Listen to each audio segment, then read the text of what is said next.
Om Shri Gurubhyo Namaha Harihi Om Shruti Smruti Purananam Alayam Karunalayam Namami Bhagavad Pada Shankaram Loka Shankaram Ajñascha Shraddha Samshayatma Vinashyati Nayan Lokosti Naparaha Nasukham Samshayatmanaha Ajñaha Vinashyati. There is cha everywhere. Okay? Therefore, there are three different sentences because of the cha. Ajñaha Vinashyati. The person who remains ignorant of the self will perish. No, everybody perishes. Jnani also, where are the jnanis? They also perished, Ramana Maharshi perished. Avatara Purushas like Rama, Krishna, they too perished. What is this? Ignorant person perishes. Here the perishing is the spiritual death. That is the perishing. Vinashyati. So the person who remains ignorant of the self, he dies a spiritual death. That. So today morning I was in the meditation, I was trying to convey what is called self-knowledge. Self-knowledge is not in the future. See, those who say self-knowledge is in the future, they are themselves ignorant of the self, and then they are trying to push some agenda forward, nothing more than that. Self-knowledge is not in the future. It is now. And what is self-knowledge? What is self? You are the self. And so you have to know about yourself. You have to know. Okay, that should not be difficult. If I have to know myself, that should not be difficult. And what is this knowing the self? What is the knowing the self? Self in its relations. That is the knowing the self. Self in its relation with physical things, with bank account, with body, like that. This much you should know. If you don't know about yourself anything, ajñaha, then there is no basis for thought. No surprise. If you pay attention carefully, when you do not know yourself, the thought has no basis in the knowledge of the self, and therefore thought creates fear. If you know yourself correctly, thought stops creating fear. Thought creates fear only because of ignorance, self-ignorance. Similarly, thought creates so much mischief because the basis is ignorance. Means there is no basis for thought. When thought is like that, what to speak of action and what to speak of speech? This is how we live in the bondage of samsara due to lack of self-knowledge. And therefore, you look at yourself, examine the movement of consciousness and understand it, and that is how you know yourself. Once you know yourself, your relations with the world of things, of people, your relation with the body, etc., will be in good form, good shape. You are a liberated soul. Ajñaha vinashyati. This we have seen. Just I said it, because the sloka begins with ajñaha. Though it was covered 2 weeks back, I just said a little about it. Then who else vinashyati? Ashraddhadhanascha vinashyati. The one who has no shraddha, he also perishes. You see, you were students of colleges and universities, all of you went to university and all that. In the university, the youngsters, boys and girls, they do a lot of mischief.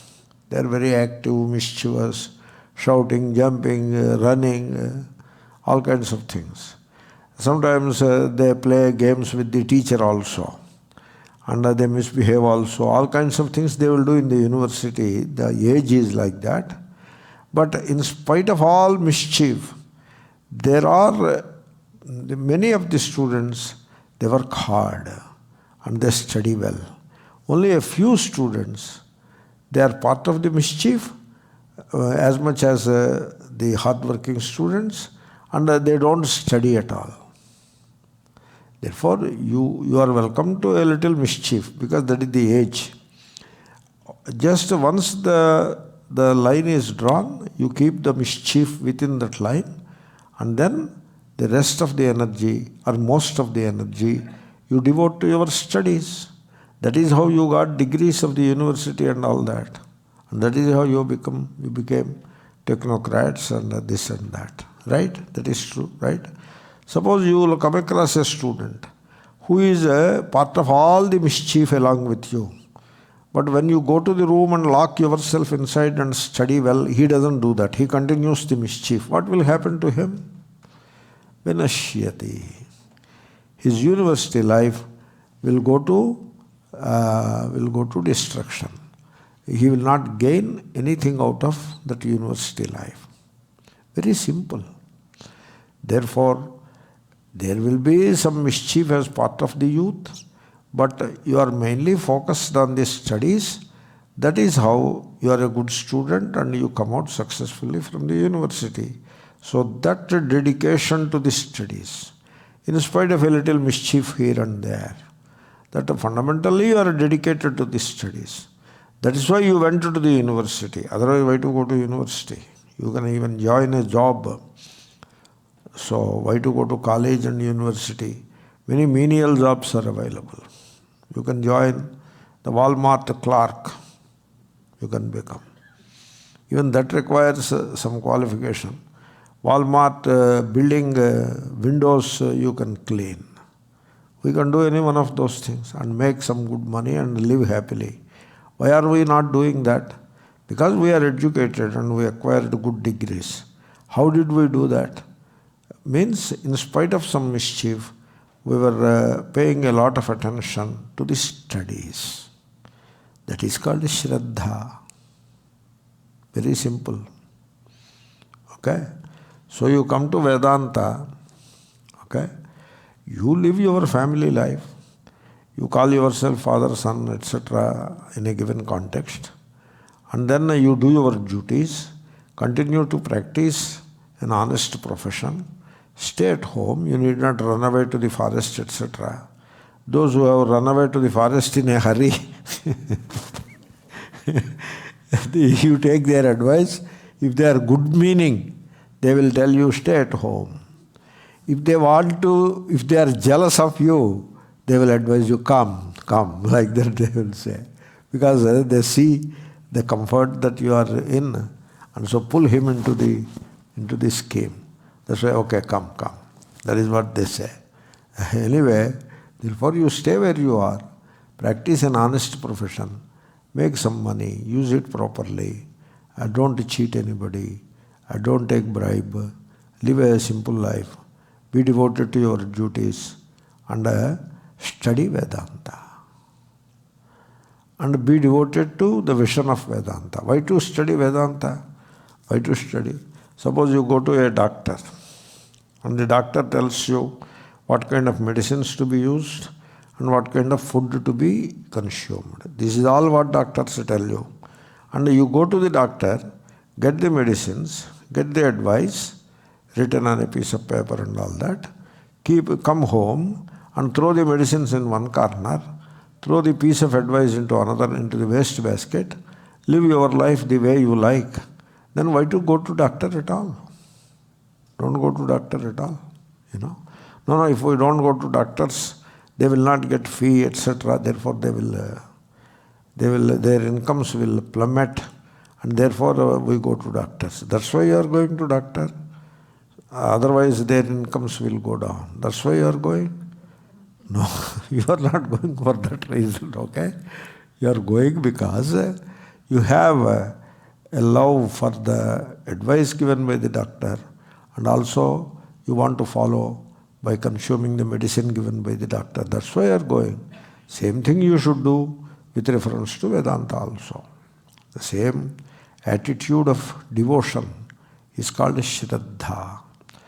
What is this word shraddha? If I have to translate the word English translation, you see, recently there is a trend I have come across, and recently I have seen in some news item, a book has come. The book is the words that cannot be translated. But then you have a book full of words that cannot be translated. It sounds a bit odd because if you don't have a good dictionary with you, because these are all translated. So where from you got this notion that they cannot be translated? They can be translated. No, a single translation cannot cover the entire meaning of the word. That problem is there with every language and with every word. It is there with every language and every word. Suppose the word cardiology, can we translate it or not? We can. No, cardiology is such a deep knowledge, and in the translation all of that is not covered. Even the word cardiology also doesn't cover all of it. Therefore, this notion that you cannot translate, you should not translate, and those who translate are something anti-something, some funny notion. It should not be pursued like that. You can translate. You ask me to translate shraddha, I should be able to answer it. Suppose I say, no, you cannot translate shraddha, then why to teach in English? You teach in Hindi. So, shraddha is intense enthusiasm for truth. That is if you drop in intense maybe, enthusiasm for truth. That is shraddha. No, you translate in one word. Now, even shraddha is not one word. Shraddha. Shradditi satyanama. The word shrad means truth. Dha. Dudhai dharana poshanayoho. That is the dhatu. Means dha means contain and nourish. Hold and nourish. That is the meaning of dha. The Sanskrit, you know. Very, very powerful language. And therefore, now you hold the truth and nourish the truth. So much shraddha itself is not a single word. It is shraddha. Therefore, when you translate, you don't get a single word. You get an expression, a phrase you get. Sometimes you get single words. Sometimes you get a phrase. So, no, Atman cannot be translated. Why not? Why not? Why not translated? It can be translated. Like the other day, the word Atma came. Sharire. Atma means body there. It is translated. There is a verse, 41 verse, you look at 41. Atmavantam is there, you know. There Atma means mind. Atma is mind. Translated. But earlier translation doesn't apply here. I am digressing. So, Shankara, he did not say much there, but I have looked at Bellankonda Ramaraya Kavi, etc. Atmavantam, Manovantam, that Matuprache also he explains.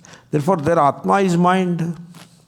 In some contexts, Atma is this individual soul, Jivatma. In a different context, it is the supreme soul or the universal soul, Paramatma. You can translate. No, one translation doesn't cover all the meanings. You need not. Even in Sanskrit, it is not used in one meaning. It is used in multiple meanings. Therefore, based on the context, you have to translate. And if you take Monier Wilson or some Williams dictionary, under Atma, he gives all the meanings which I have said. Apte, he gives all the meanings with appropriate usage also, with quotes he gives. And all the meanings which are there he gives. Simply saying non-translatable doesn't seem to be very convincing. There seems to be something else behind it. Anyway, I have digressed. Okay? You don't mind a little digression? Because I need some rest, you know. So this is my way of taking some rest. Digress it, digress and have some fun elsewhere and come back. Therefore, shraddha, enthusiasm for truth. Enthusiasm for truth. Like a university student, he may be mischievous, the age is like that, we understand, but has enthusiasm for studies.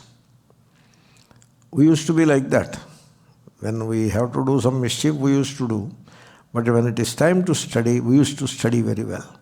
Next day in the class or when it is exam, when we come out of the exam, some of these people who have done the mischief along with us, they have a very sad face because they did not do the exam well. We have done exam well. Then they ask, you were playing with us all the time, but how could you do it? After going back to the room, what did you do? I slept, whereas I studied.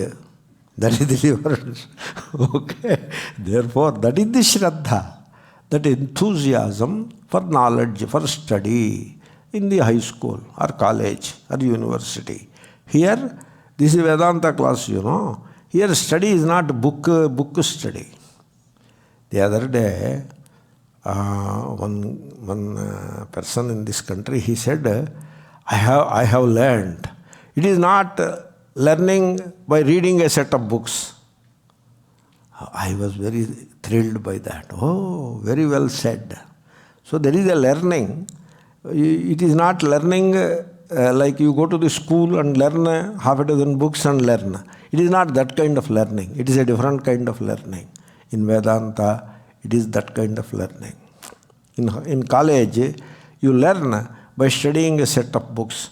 But here, you learn in a different way. By examining, investigating, inquiring, etc. Studying, Shravana Manana, etc. Everything is there. This is how you learn.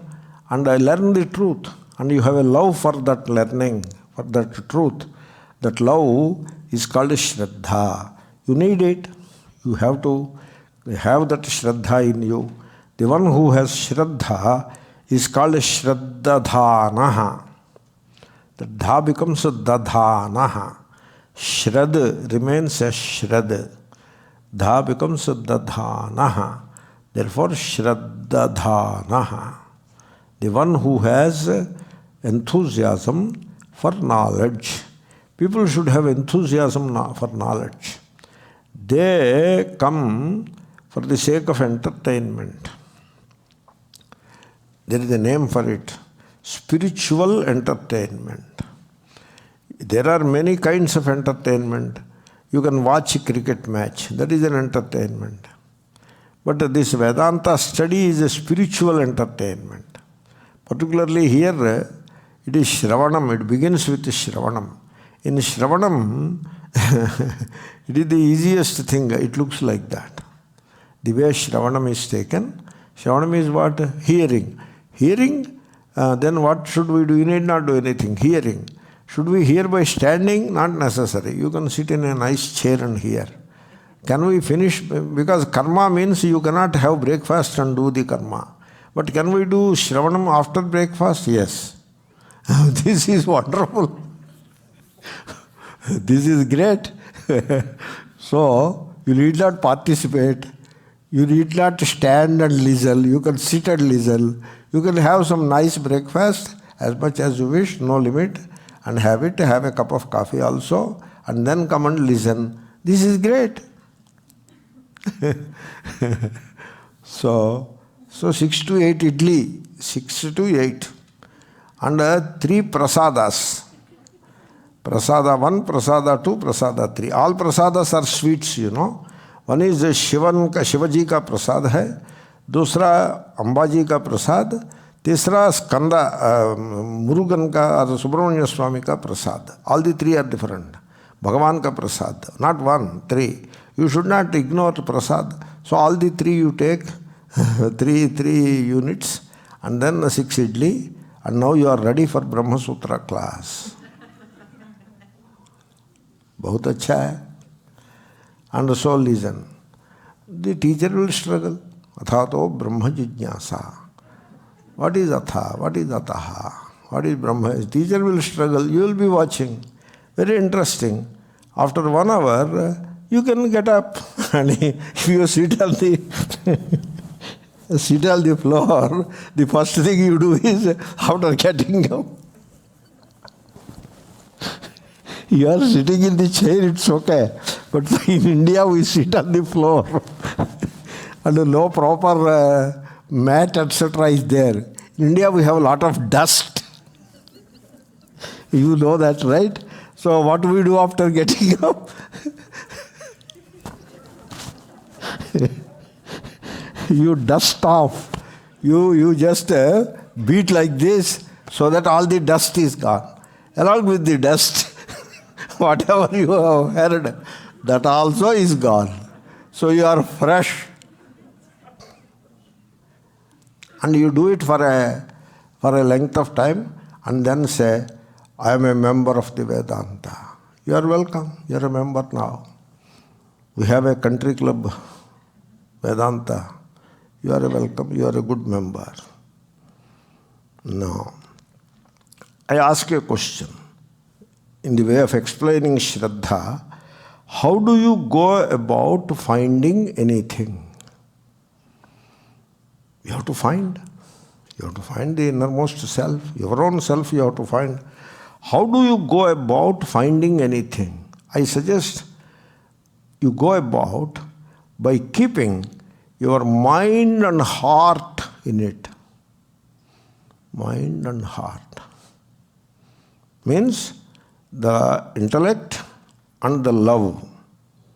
So, means intellectually you are with it, emotionally you are with it. Then you will find it. Then you find. Suppose you lost a diamond or some valuable thing, diamond ring, let us say. You lost it, you could not find it. Now you search. You search. How do you search? Some haphazard way you search. No. I search with all my heart in the search because I love my diamond ring. And then I use the intellect, very sharpened intellect I use. When did I last wearing it? Yesterday night.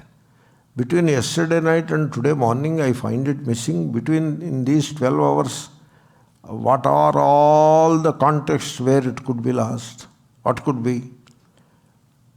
Take a paper and list out, hour by hour, and see where it could have been lost, when it could have been lost, and then search. You do that. That is how you go about finding the diamond ring, which is not to be seen. Therefore, intellectually you are devoted to that, emotionally you are devoted to it. Same way, you have to be devoted totally with your mind and heart in it. Then you will come to realize. Not difficult at all. That is called shraddha. There must be interest, love, and there must be a steady application of the mind. Both must be there. One is not enough. One is not enough. Even in mathematics is like that. Suppose you learn mathematics, you need to love mathematics. And then you need to apply sharpened intellect to the mathematics. Then you will learn it. Same thing here. And so you have to look at yourself. How much I love the knowledge of the self. And how much intellect, how did I train the intellect, sharpen the intellect and apply it. So that is the way you have to proceed. Suppose my guru will decide when I should get jnanam. Suppose you do that. That is what students do. You don't mind my saying? Don't mind. You know what students do? They adopt a few chants and rituals. Ritualized reverence. They revere the Guru, and so very good. And you convert that reverence into a ritual. Therefore, now it is a ritualized reverence. And then some chants. So, every single day, every single class, they chant and they practice the ritualized reverence. And they think now the jnanam will descend from above. Because we are doing our part. What you have done, sir? I have chanted Guru Ashtakam. And I have done Pada Puja. What more you expect me to do? These people can only be fit for Country Club Vedanta membership, nothing more than that. In fact, you may ask, suppose I have entered into it anyway. You see, cold water and standing on the bank, you hesitate to enter. But once entered, you have entered. Now there is no hesitation left. So this is my situation. You may ask, suppose you think about it, we do all that, what you have described, what I have described just now, we do all that, and then we have shraddha also. What is the problem? We can do like that, you know. We do all that, chants, ritualized reverence, and shraddha. We can have all the three. Is it such that either you have this or that? Is it like that? Or we can have this as well as that? A valid question, right? Did you understand the question? I hope you are thinking. And so my answer is, it is not this and that. It is either this or that. Now you think. One Mahatma told me, we worship Rama and wash off the hands. How it happened? Because if you worship Rama, then you must be devoted to Pitruvakya Paripalanam. The father's wish is supreme for me. It is my supreme duty in life to fulfill the wish of the father. That is what Rama is. If that is not Rama, then there is no Rama. Now there is no Rama. If that you remove, Pitruvakya Paripalanam, you remove, there is no Rama.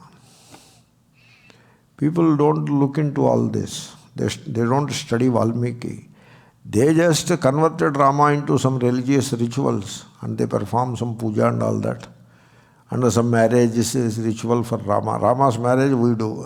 You have to do Rama's marriage. So they do some such ritual which was created by somebody sometime, and they wash off their hands and go home. And then a poor father is sitting at home, an old man. And now the old man, if he behaves, he is okay. You are okay with him. But suppose he doesn't behave as per your expectation, then you have a serious issue with the old man. You do not remember Rama. Why? That means when you convert the devotion into a ritual, now you have either ritual or devotion, not ritual and devotion. Is that so? Yes. Why so? Because the human nature is like that. Either this or that. That's why the more and more you ritualize the reverence, the less and less the reverence becomes. And there will be no shraddha in the knowledge. So I have taken up really a controversial topic and tried to take it to the conclusion. Therefore, in shraddha, there is no place for these ritualized reverences, etc. You keep them aside. No guru wants all that. Gurus don't want it. It is an imposition upon the gurus. Forget about all that. Guru needs some assistance, please give it. You are not supposed to take care of the Guru. That is not the purpose of coming to Vedanta. The purpose of coming to Vedanta is to take care of yourself by understanding yourself, by gaining the knowledge of the self. That alone the Guru wants, and the Guru doesn't want anything else. Whatever little requirements are there for the Guru, they are taken care of in a different way. That is not your lookout. Your only lookout is your knowledge of the self. This is called shraddha. Otherwise, what happens in the name of tradition, in the name of culture, you get distracted into these extraneous things and lose focus. Thereby, your shraddha is not in place. And the poor gurus, they face this situation because this person is very, very reverential but very poor in knowledge. And somebody else is very good in knowledge, but he is not so expressive when it comes to ritualized reverence. The Guru is happy with that person. The Guru is not happy with this guy who is very poor with knowledge, but very elaborate in terms of reverence. The Guru doesn't like it. This is the fact. Therefore, your shraddha should not be misunderstood. That's why I said all this.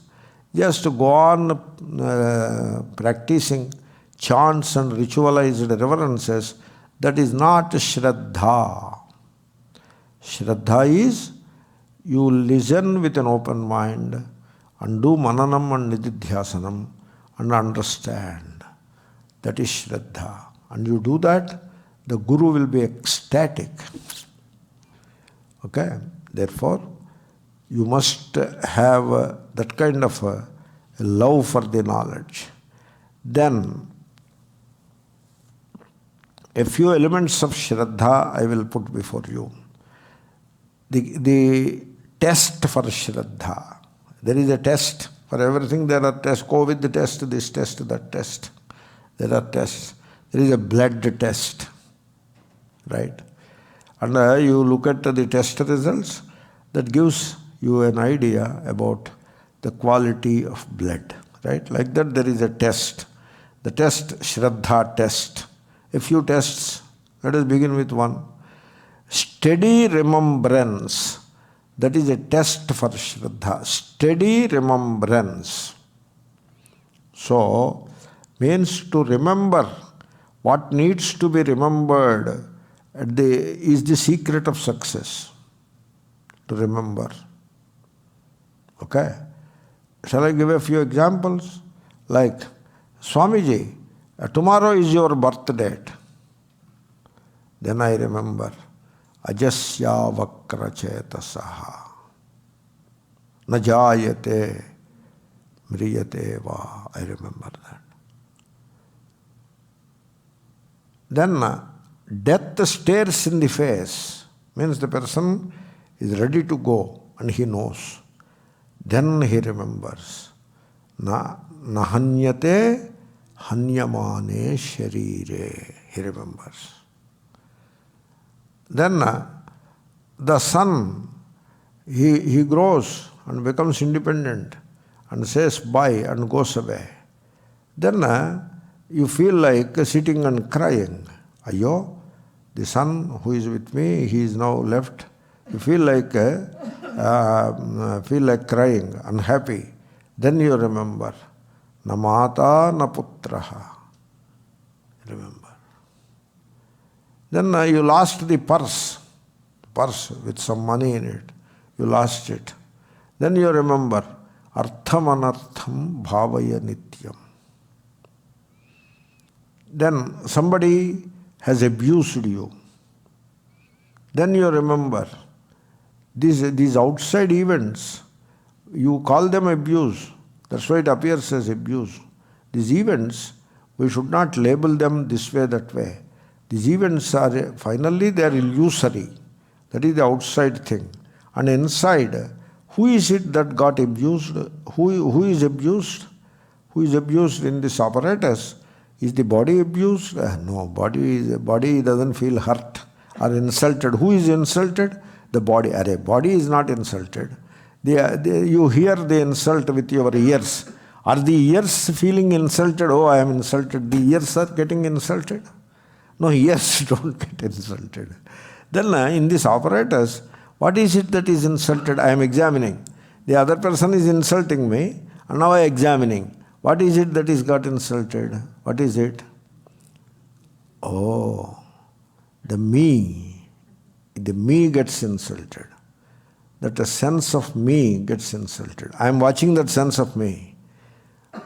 I am not looking at the person who is insulting me. He is continuing to insult, but I am looking at the me. And I am paying attention to the me. And also the insult that is directed at the me, I am paying attention. And then I noticed that I don't feel insulted. I don't feel insulted. My God, this is something. You don't feel insulted. Somebody abuses, you don't feel abused. There is abuse, but you don't feel abused. How this happened? That is the power of attention. The power of attention. And nirmamo nirahankaraha sashantim adhigacchati. Shri Krishna, oh my God, the blessed Lord, what a valuable word he said. Nirahankaraha shantim adhigacchati. The one without the me, he is in peace, shanti. And Shankara there, mokshakhyam shantim adhigacchati. The shanti which is otherwise called moksha, he gets it. Very true. Wonderful. You remember that. This is called shraddha. Always remember that.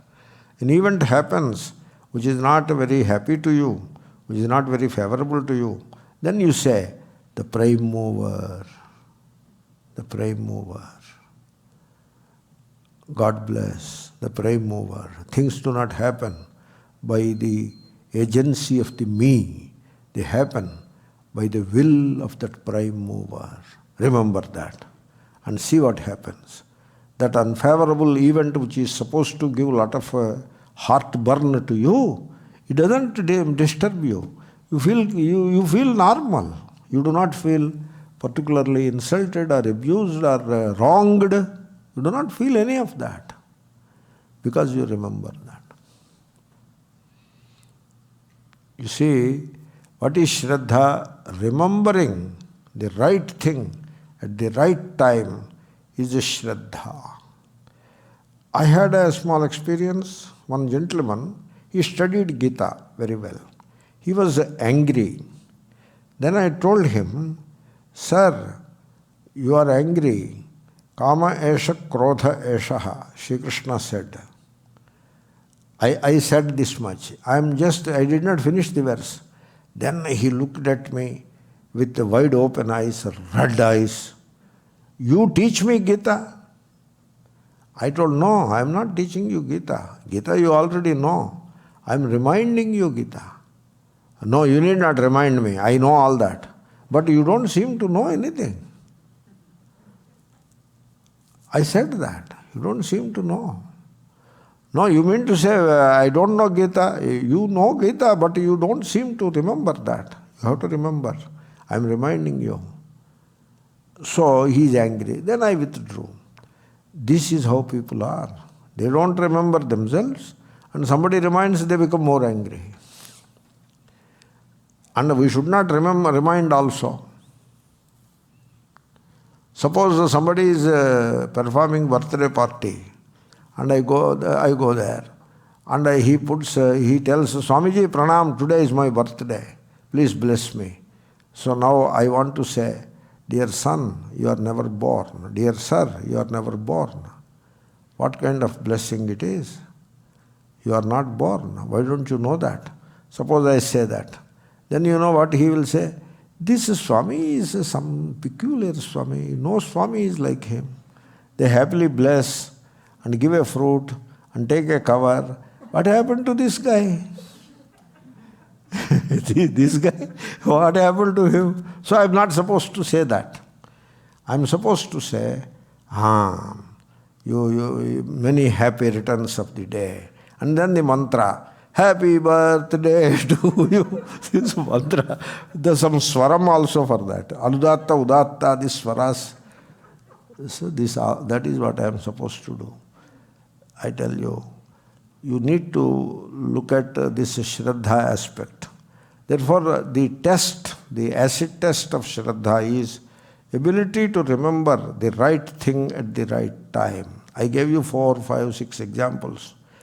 You see, a person is on deathbed, and I met, and I said, the person knows a little Sanskrit, and studied Gita also. And he is obviously on the deathbed, and he knows it, I know it, or everybody around knows it. I told him, all others around don't know, only he knows. That's why I told him, Nahanyate hanyamane sharire. I told him. He nodded his head. That is shraddha. He nodded his head because he has shraddha. I said it because I have shraddha.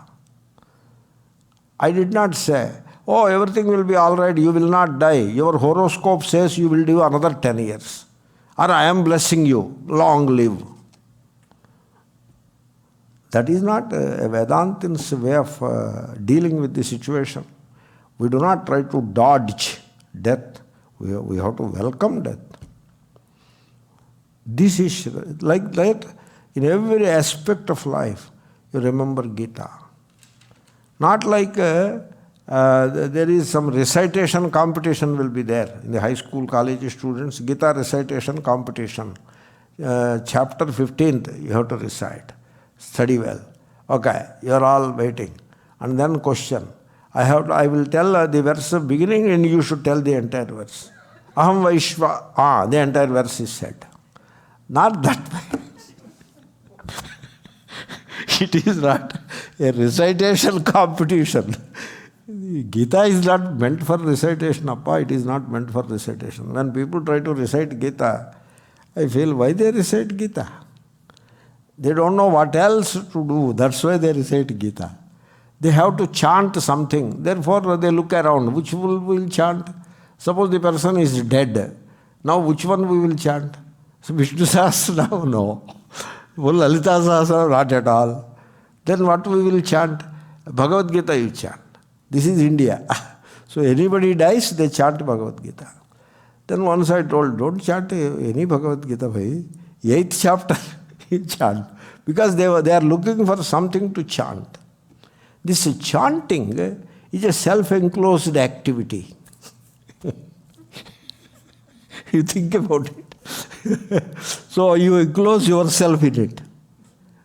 For a while, for 15 minutes or for half an hour, I enclose myself in some activity. And what is that activity? Chanting.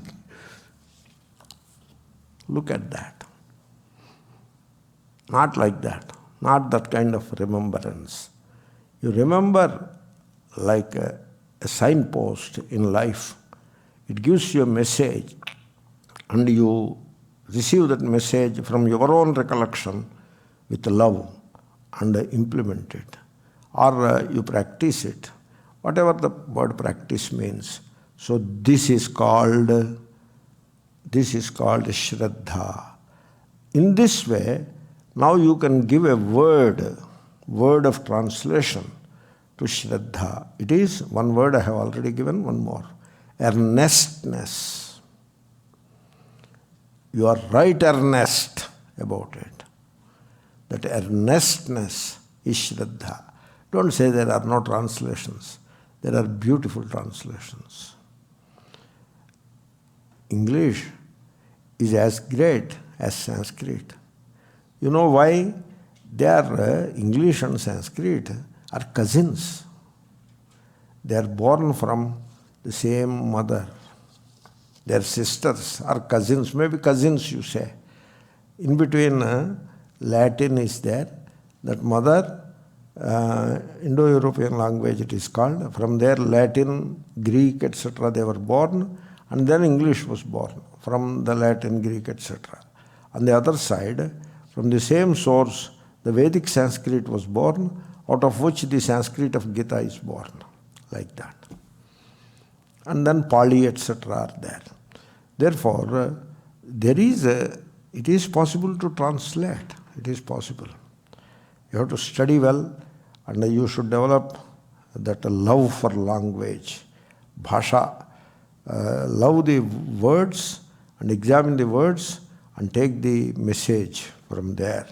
That kind of a love, if you have, then you can translate, not a problem. Earnestness. Therefore, now we have seen earnestness of called shraddha. I will give one more way of looking at shraddha. It is called steadfastness. Be steadfast in your study of Vedanta. Like what? You remind yourself of the light within, the inner light. You remind yourself that all the time, the inner light. I should never lose sight of that inner light, that light of awareness. That is the truth. I never lose sight of it. When I am healthy, I am conscious of that inner light. That steadfastness. When I am healthy, I am in a steadfast way, I am connected to that inner light. When I am sick, there will be some frustration. When you are sick, some frustration will be there. But you overcome that frustration and remind yourself of that inner light. I am that inner light. Focus on that inner light. That kind of a steadfastness about oneself. I am not something in particular. Whatever is particular is there. I am not that. I am the non-particular light. That inner light is not particular. The scene is particular. In that example. Therefore, you remind yourself of being that impersonal, pure light, the light of awareness. That is what I am. Vijnana ghana ekarasam. Shankara's words yesterday in the Bhashya we have seen. That is what I am. And I remind myself of that.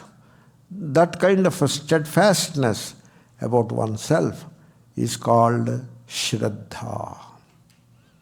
Steadfastness. So, you see, if you have shraddha, you should understand that this knowledge of self, it happens in peace and silence. It doesn't happen in a celebratorial context. In peace and silence, you grow.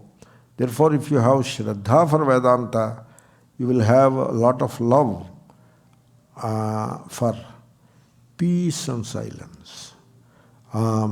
So, you have to pursue that peace and silence. That is also a way of understanding shraddha. You see, shraddha need not be an obstacle for your life. It need not be, and it should not be also. You live your life. But be alert. Be watchful. Doing the natural thing naturally. Suppose it is time for taking food. Take food. No, shraddha, I will keep fast. Not necessary. You take food. Time for taking food, take food. Time for keeping fast, do that. It depends. The natural thing happens naturally. And you live your life in the regular way, but always alert and watchful. Alert and watchful. Suppose you encounter some obstacle. Obstacle in the sense, you encounter an adversary. Somebody tries to put some obstacle in your way, an adversary. Then what shraddha, if you don't have shraddha, then you develop animosity, hatred, and then curse yourself, curse the other person who is adversary. So it becomes like that. But if you have shraddha in the vision of the Shastra, then you will not curse anybody. You understand the adversary. I can understand how the adversary's mind is functioning. I can understand. I understand the adversary's mind better than the adversary himself. I understand. And I go along with it. And I still bless the adversary. Because these events are not real. They are all illusions. And also, everything happens because of that higher power, what is called Ishvara, or whatever name you give to it. That is, that way you are ready now to face the obstacle. You take it in your stride. This is called shraddha in the vision. Therefore, that vision should guide your life all the time. That is shraddha. And then be alert. That alertness is shraddha. Suppose you are just nonchalant. You know what is nonchalant? You do not care, you care 2 hoots. That is another English expression. Care 2 hoots, whatever it is. Means it just doesn't matter. Atma is Brahma. Okay, let it be Brahma. It's all right, we don't mind. We don't mind. If it is Brahma, I don't have any problem with that. I don't mind. So, it should not be like that. You should not be nonchalant about it. You should question it. You should question it. Now, the Shruti, Sri Krishna says, what is he saying? When a person is living or dead, no need for grieving. Why he talks like that? What is going on, bhai? Bhagavad Gita open. Gatasu nagatasunshcha nanushocanti pandita. Ye kya baat hai? What is this? You become alert there. Be alert. Hey, I want to settle this first. I want to settle. Gatasu nagatasunshcha. I want to settle. You see, I tell you my experience. Please don't misunderstand me. I taught this verse long back. And I remember I have taken 3 classes, that verse. The second half, first half also says the same thing, verse 3 classes. And the record is there. Somebody telephoned me, Swamiji, that person is very distressed because the near and dear, one of them, somebody close to the person died. He is in very serious distress. Would you like to talk with the person and guide the person? Then I say, I will guide. But I will guide my way. Okay, please do that. You want to talk to the person? I don't want to talk to the person. There is nothing to talk on telephone. What can I talk? So, I told, the person must have got sympathy from many people, right? Many people must have sympathized with the person. Yes, Swamiji, many people near and dear, friends and family, this and that. How many people have sympathized with her? You just may approximate. Her means she is a lady. How many people must have sympathized with her? Swamiji, many people, you give a count. You give a count. No, Swamiji, all friends and near and dear came and sympathized. Fine, you give a count. Some number you put. 50 people sympathized. So you want the 51 person also come and sympathize the person? Is that what you want? No. Then why do you want me to talk on telephone? She needs the sympathy for a 51st time. Is that what you are looking for? No, yeah, that is a good point. No need for sympathy. So now you do this. You get hold of that lecture. Where it is? It is in the bookstore. Go and get it. And ask her to listen. In this case, her. In another case, him. And then see what happens. And that is all I could think of. I don't have a magic wand. Unless you call Vedanta, Gita is the magic wand. Gita, you see, one Mahatma called Gita is the rod of Moses. You know what I mean? So that is the name given to Gita. It is a magic wand, but of a different kind. So you do that. Okay, I will do it. This person should have ignored my advice because my advice doesn't gel with his expectation. He wanted some sympathy or consolation. What will you do with the consolation? Waste, you know. So then he got hold of that, and that lady also got interested in what I said. She listened to it. A second time she listened. First time is not enough. It was analyzed in some depth in the characteristic way. A second time listened. And then I got the phone call that the grief is over. That is the power of Shastra. But you should have shraddha. I have seen people studying Gita for 25 years, 30 years, and say we have this tambola, you know, tambola is recycling. So study Gita. You come to the end. Sanjay Uvacha. Yatra Krishnaha Partho Dhanurdharaha Tatra Shir Vijayo Bhutir Dhruva Nitir Matir Mama. Iti Srimad Bhagavad Ashtadashodhyayaha. And again Shri Gurubhyo Namaha. Dhritarashtra Uvacha. Ye kya baat hai? So you have completed one round. Tambola. Dhritarashtra Uvacha. Nitir Matir Mama. Again Tambola. One more round. Ye kya baat hai? Is that a study? So that only proves that you are not studying it. And for 30 years this is what is done. This recycling went on for 30 years. Each cycle take 3 years. 10 cycles are finished. Preparing for the 11th cycle. Somebody died. There is no end to the grief. A mountain-like grief. So much grief, so much grief, so much grief. And again, this 11th time recycling stopped because of the grief. Look at that. This has become a farce, a tamasha. I suggest this is the state of affairs only because of lack of shraddha. And I hope I have explained what is shraddha. Shraddha you have, shraddhavan labhate jnanam. That is the earlier verse.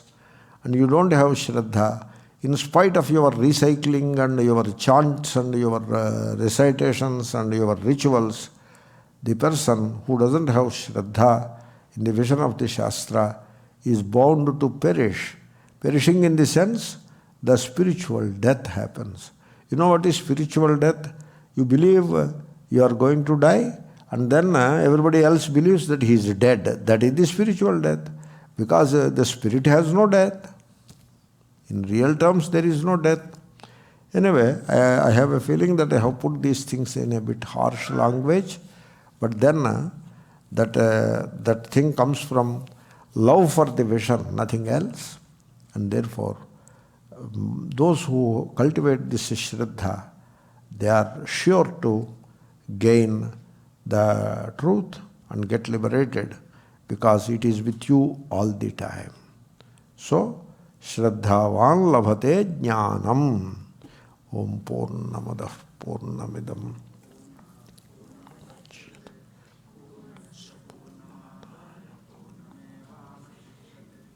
Om Shanti.